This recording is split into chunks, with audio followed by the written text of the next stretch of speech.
মসজিদে আসলে মনে হয়, মনে মনে চিন্তা রাখি, মসজিদে বসলে মনে হয়, মনে মনে চিন্তা করি, 5 ওয়াক্ত নামাজ যারা মসজিদে এসে পড়ে আমরা মনে মনে চিন্তা করি যে আর গুনাহ করব না, আর গুনাহ করব না। কি বলেন, ঠিক না? আর গুনাহ করব না।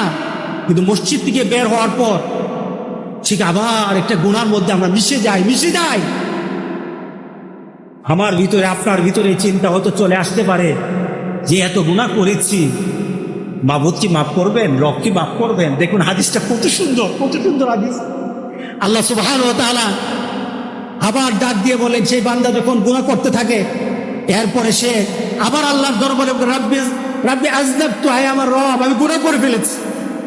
সে হয়তো চিন্তা করেছে হাসরের ময়দানে আল্লাহর দরবারে দাঁড়াবো, আল্লাহ আমাদের বিচার করবেন, ফায়সালা করবেন। আমি হয়তো আমার মাকে ডাক দিব, মা বলবে আমি তোর সাথী না। বাবাকে ডাকবো, বাবা বলবেন আমি তোর সাথী না। নেতা বলবে আমি তোর সাথী না। বন্ধু বলবে আমি তোর সাথী না। সবাই যেদিন ফিরিয়ে দিবে, আমি সেদিন কিভাবে বাঁচবো? আমার একটা পথ আছে, আমার একটা পথ রাসূল সাল্লাল্লাহু আলাইহি ওয়াসাল্লাম জানিয়ে গেছেন।